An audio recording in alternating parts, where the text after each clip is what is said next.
Hello students. Today we are going to discuss topic called array. ना ये जो array topic है वो क्लास 10 का सिलेबस में आता है जावा में, आईसीएसई बोर्ड। अब array में सबसे पहले ये समझना है कि array होता क्या। ना the point is very simple. अगर हम लोग को एक से ज्यादा वैल्यूज स्टोर करना है तब हम लोग यूज करते हैं array। तो एक से ज्यादा वैल्यूज का मतलब क्या है? Take an example. सपोज अगर हम लोग एक वैल्यू स्टोर करना चाहते हैं किसी वेरिएबल में, तो हम लोग सिंपली क्या लिखेंगे? हम लोग लिखेंगे int a is equal to 5। ऐसे लिख दे। ये क्या है? ये एक वैल्यू है किसी जगह पे स्टोर करने के लिए। किसी वेरिएबल का नाम दिया ए। ए का वैल्यू क्या है? 5। This is for one value. अगर मान लो तुमको ऐसे 100 वैल्यू स्टोर करना पड़े, तब क्या होगा? तब तुम्हारे को 100 वेरिएबल्स बनाना पड़ेगा। तो just to make things more easier, हम लोग एक नया कॉन्सेप्ट के बारे में समझते हैं, and that concept is called what? Array. Array. अब ये एरे होता क्या? देखो, array is a collection of data. Collection of data मतलब क्या है? We can store many numbers और मेनी वेरिएबल्स। वेरिएबल्स नहीं बोलूंगा, many characters, many names in an array. Suppose एक क्लासरूम है, क्लासरूम में टीचर सपोज मैथ्स का मार्क्स स्टोर करना चाहते हैं। 40 स्टूडेंट्स है, तो 40 मार्क्स स्टोर करना पड़ेगा। इसके लिए हम लोग क्या डिक्लेयर करेंगे? एक एरे को डिक्लेयर करेंगे। Now the question is that sir, हम लोग एरे को डिक्लेयर कैसे करें? डिक्लेयर कैसे?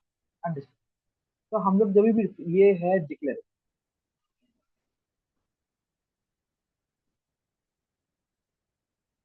हम लोग जब भी बात करते हैं डिक्लेयर करने का, तो डिक्लेयर करने के लिए हम लोग लिखते हैं इंट ए थर्ड ब्रैकेट।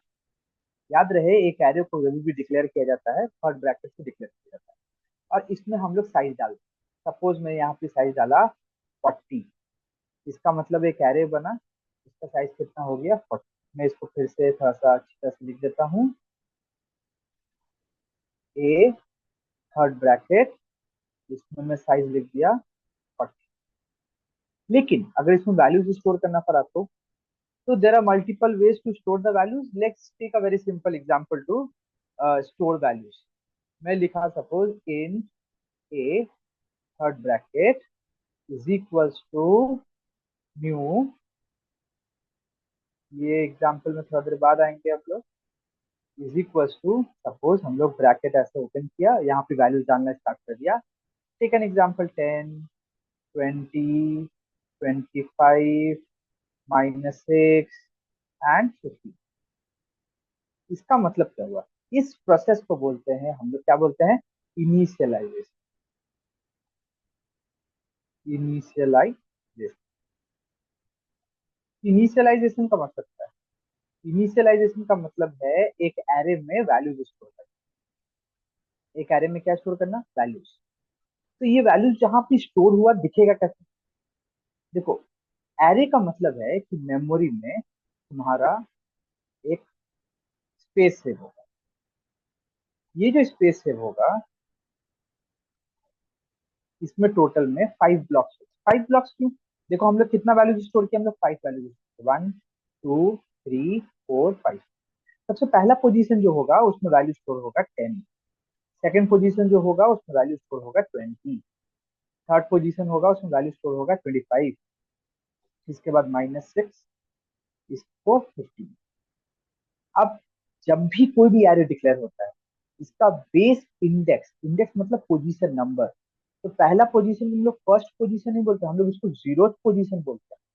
ये फर्स्ट पोजीशन है, ये सेकंड पोजीशन है, ये थर्ड पोजीशन है, और ये फोर्थ पोजीशन।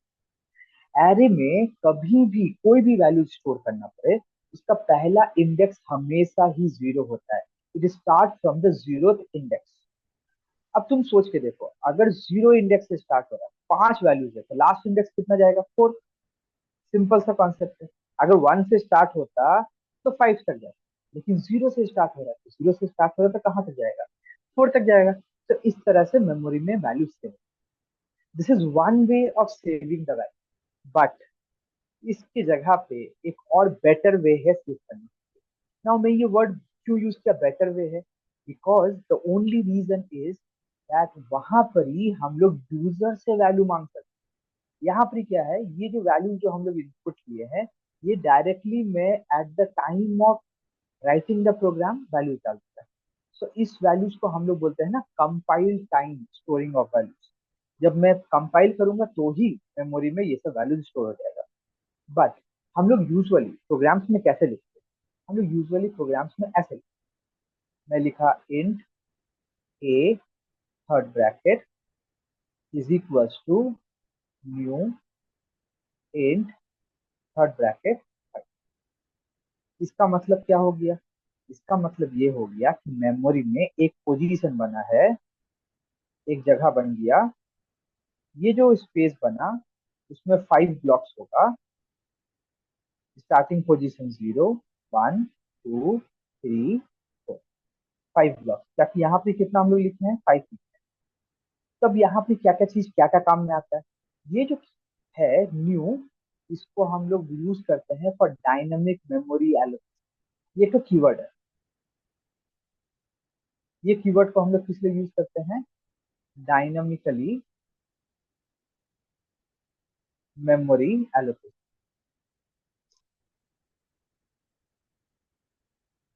अब ये डायनामिकली मेमोरी एलोकेशन का मतलब क्या है, इसका मतलब है रन टाइम में हम लोग को मेमोरी एलोकेट करें।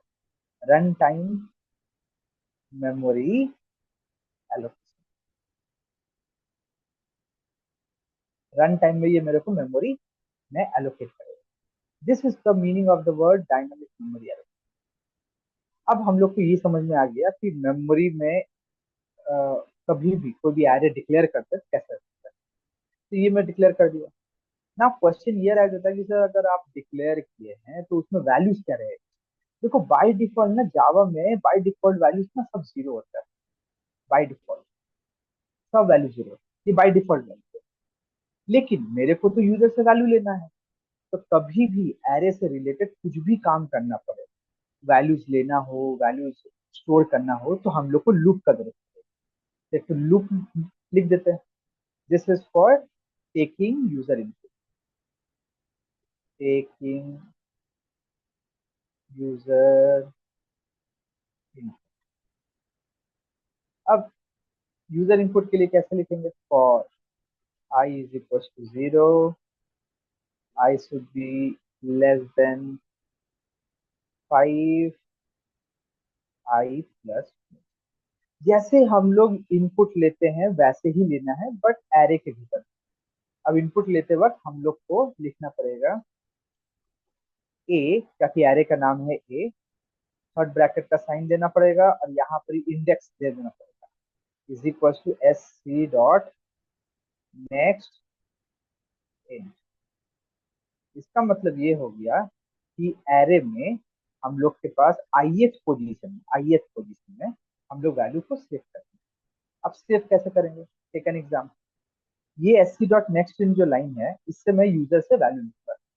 ये किस पोजीशन में सेव करेगा, ये मेरे को आई पोजीशन में सेव करेगा। अगर आई 0 है तो 0 पोजीशन में सेव करेगा, अगर आई 1 है तो 1 पोजीशन में सेव करेगा, 2 है तो 2 पोजीशन में सेव करेगा। इस तरह से हम लोग यूजर इनपुट।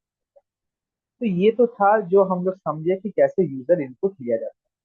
चलो उसको प्रैक्टिकल भी करके देखना पड़ेगा। तो एक तो प्रोग्राम लिख लेते हैं।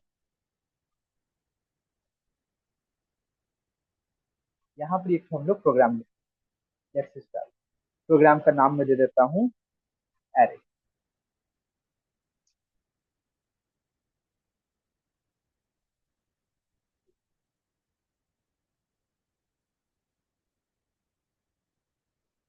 यहाँ पर हम लोग लिखते हैं क्लास एरे। इसके बाद हम लोग लिखते हैं पब्लिक स्टैटिक वॉइड मेन, यहाँ लिख दिया string A R G S.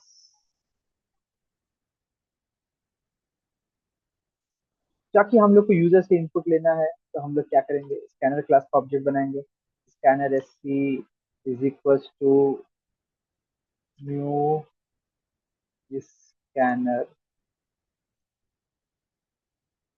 System dot in, bracket close कर दिया।